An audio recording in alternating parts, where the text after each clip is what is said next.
আমরা দেখেছি। এ কারণে সিভিল সোসাইটি থেকে আগামী 13ই অক্টোবর 2025 ওই দিন আমরা সারা ত্রিপুরায় 12 ঘন্টার বন আমরা আহ্বান করেছি। কি কারণে আমরা বন আহ্বান করেছি তার ব্যাখ্যা আমরা এখানে তুলে ধরেছি, এখানে আমরা স্পষ্ট দিয়েছি। এখানে কি কারণে আমরাকে করতে হয়েছে সেটা আমি আপনাদের কাছে তুলে ধরছি। প্রথমত হচ্ছে যে আমাদের কেন্দ্রীয় সরকারের যে দিক নির্দেশনা অনুসারে ত্রিপুরায় বেআইনি অনুপ্রবেশকারী বিদেশিদের শনাক্ত করার জন্য প্রশাসনিক অপারেশন শুরু করতে হবে। এটা মিনিস্টার অফ হোম অ্যাফেয়ার্স থেকে নির্দেশনা আসার পরেও ত্রিপুরায় এটার কোনো স্টেপ নেওয়া হচ্ছে না, কোনো পদক্ষেপ নেওয়া হচ্ছে না।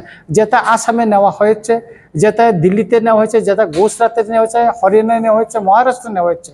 কিন্তু এই ব্যাপারে ত্রিপুরার মাননীয় মুখ্যমন্ত্রী মহোদয়, যিনি স্বরাষ্ট্র দপ্তরের ভারপ্রাপ্ত মন্ত্রী, তিনি এই ব্যাপারে কিছু বলছেন না। কেন বলছেন না? উনি মাঝে মাঝে সাংবাদিকদের মুখোমুখি বলেন যে 2014 31 ডিসেম্বর পর্যন্ত বেআইনি অনুপ্রবেশকারীদের তাদেরকে এখানে বৈধতা দেওয়া হবে, নাগরিকত্ব দেওয়া হবে। ভালো কথা। এখন 2024 31 পর্যন্ত করা হয়েছে, এটাও ভালো, এক্সটেনশন করা হয়েছে, এটা ভালো কথা।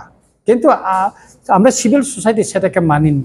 কিন্তু করো, কিন্তু ত্রিপুরা রাজ্যের এডিসি রয়েছে, এডিসিতে সিএ লাগু হওয়ার কথা না। আর সবচেয়ে যারা এখানে অবৈধভাবে আছে তারা তো আজকে সিএ নাগরিকত্ব পাওয়ার জন্য তারা তো অনলাইনে, তারা তো আজ পর্যন্ত কেউ অ্যাপ্লাই করেনি। এখানে আমাদেরকে বুঝতে হবে রিফিউজি এবং ইলিগেল মাইগ্রেন্ট দুইটা আলাদা শব্দ। সুতরাং এটা আমাদেরকে বুঝতে হবে। যদি বাংলাদেশে কোনো ধর্মীয় কারণে নির্যাতন হয়ে যদি ত্রিপুরায় আছে, তারা তো এখানে এসে প্রথমে ভাবে তাদেরকে প্রশাসনিককে জানাতে হবে যে আমরা ধর্মীয় কারণে বাংলাদেশে, মায়ানমারে, পাকিস্তানে নির্যাতন হয়েছি, সেই দেশ থেকে আমরা এখানে এসেছি, তখন প্রশাসনিকভাবে। কিন্তু ত্রিপুরায় যারা আছে তারা তো সেভাবে কেউ জানায়নি এখন পর্যন্ত।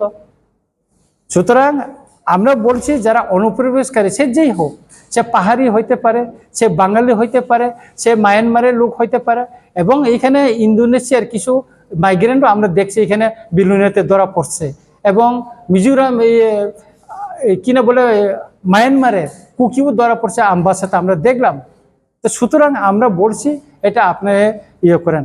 কিন্তু আমরা মাননীয় মুখ্যমন্ত্রীকে বলতে দেখছি আমরা তো বেআইনি অনুপ্রবেশকারী ধরছি, যাদের পুলিশের সামনে চোখে পড়ছে তারা ধরা পড়ছে, কিন্তু পুলিশের চোখের বাইরেও, বিএসএফের চোখের বাইরেও তো অনেক অনুপ্রবেশ হচ্ছে।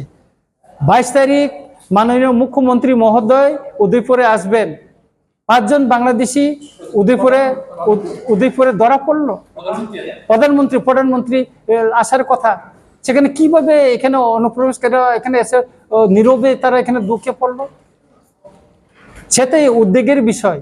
সুতরাং আমরা বলছি যে আমাদের প্রধান দাবি হয়েছে ইলিগেল মাইগ্রেন্ট, যেটা মিনিস্টার অফ হোম অ্যাফেয়ার্স থেকে দিন নির্দেশনা আছে, সেই মোতাবেক ত্রিপুরাতেও অপারেশন করা হোক। দ্বিতীয়ত হলো আমাদের প্রতিটি জেলায় ডিটেনশন ক্যাম্প ধরা। এখন আসামে আপনারা নিশ্চয়ই লক্ষ্য করেছেন, আসামে যাদেরকে ধরা হচ্ছে কিছু কিছু আপনার এখানে কোর্টে না পাঠিয়ে, আদালতে না পাঠিয়ে তাদেরকে ডিটেনশন ক্যাম্পে রেখে ফেরত পাঠানো হচ্ছে। যেটা আমি বিভিন্ন সূত্রের মাধ্যমে জানতে পারি, দিল্লিতে, গুজরাটে যেটা ধরছে তাদেরকে বিমানে করে ত্রিপুরায় এনে তাদেরকে বর্ডারে পুশব্যাক করা হচ্ছে, তাদেরকে কোর্টে মুখোমুখি করা হচ্ছে না। আর আমাদের এখানে দেখলো, আমি নিজে চিঠি লিখতে বাধ্য হয়েছি যে ত্রিপুরার হাইকোর্টে, যে এখানে যারা বাংলাদেশি যারা অনুপ্রবেশকারী তাদেরকে বেল দেওয়া হচ্ছে, বেল দেওয়ার পর তারা কোথায় চলে গেছে তার কোনো খবর নেই, তারা আবার কোর্টে আর হাজিরা দিচ্ছে না, ওইরকম চলছে। আর তৃতীয়